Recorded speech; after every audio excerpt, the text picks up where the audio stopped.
नमस्कार, मैं हूं भूपिंदर शर्मा और आप देख रहे हैं कश्मीर मिसाल। जैसे जैसे चुनावों की तारीखें पास आ रही हैं वैसे वैसे चुनावी पारा जो है वो चढ़ रहा है। हालांकि जम्मू कश्मीर में आज एक नया मोड़ आया जब इंजीनियर रशीद को इंटरिम बेल दे दी गई। उन्हें आज तिहाड़ जेल से रिहा कर दिया गया। इंजीनियर रशीद जो कि बारामूला से भारी मतों से सीट को जीतते हैं, लोकसभा MP रहे हैं और आज वो उन्हें इंटरिम बेल दी गई है और जिसमें कि फ़ारूक अब्दुल्ला और महबूबा मुफ्ती ने कड़े सवाल खड़े कर दिए हैं उनकी बेल के ऊपर। और जैसे ही इंजीनियर रशीद जेल से बाहर आते हैं वो भी महबूबा मुफ्ती और उमर अब्दुल्ला पर बरस पड़ते हैं। वो कहते हैं कि जम्मू कश्मीर में जो पूर्व मंत्री हैं, जो पूर्व CM रहे हैं, उनकी जो लड़ाई है वो कुर्सी की लड़ाई है और मेरी जो लड़ाई है वो आवाम की लड़ाई है, यानी कि लोगों की लड़ाई है। तो इसी बीच ये एक बड़ा कड़ा मुकाबला देखने को मिल सकता है।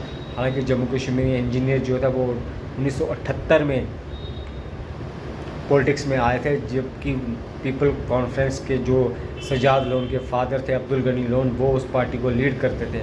और 1987 में जब इस पार्टी ने इलेक्शन लड़ी तो इन्होंने उस पार्टी से किनारा कर लिया और गवर्नमेंट जॉब में चले गए। लेकिन फिर से 2008 में ये वापस आते हैं और लंगेड़ कंस्टिट्यूंसी से MLA बन के बाहर निकलते हैं और कहीं ना कहीं 2014 में फिर से वो वहाँ पे जीत दर्ज करने में कामयाब रहते हैं। और उसके बाद वो अपनी एक अवामी इत्तेहाद पार्टी जो है वो उसको लाते हैं। लेकिन कहीं ना कहीं जम्मू कश्मीर में ये देखना होगा कि इसके बाद जो है वो समीकरण तेज़ी से बदलता है। हालांकि जम्मू कश्मीर में नहीं, बीजेपी पूरे देश में कब्ज़ा कर चुकी थी और 2014 में जबकि बीजेपी की सरकार जो वो सेंटर में बन चुकी थी और उसके बाद जो है वो कड़ा शिकंजा जो है वो जम्मू कश्मीर पे कस दिया गया। हालांकि यहाँ पे जो भी टेरर फंडी थी, जो भी लोग जो हैं वो मुलविस थे मिलिटेंसी में, उनके ऊपर कड़ी कार्रवाई करने को देखने को मिली। और 2017 में हमने देखा कि जम्मू कश्मीर में ये कड़ी कार्रवाई करते हुए कई लोगों की गिरफ्तारियाँ हुई। इसके बाद इन्होंने 2019 में भी MP की इलेक्शन लड़ी, लेकिन उनको इतनी बड़ी कामयाबी नहीं मिली और 370 टूटने के 4 दिन के बाद ही जम्मू कश्मीर में इंजीनियर रशीद को गिरफ्तार कर लिया गया टेरर फंडिंग केस में और उन्हें तिहाड़ जेल भेज दिया गया। पिछले 5.5 सालों से वो तिहाड़ जेल में थे और अब जाके उनको वह इंटरिम बेल मिल चुकी है। और इसके बाद अब ये कहा जा रहा है कि जैसे महबूबा मुफ्ती और उमर अब्दुल्ला ये इल्ज़ाम लगा रहे हैं कि ये इंजीनियर को है बीजेपी जो है बैकिंग कर रही है और ये कहाँ से इनको इतनी फंडिंग आई।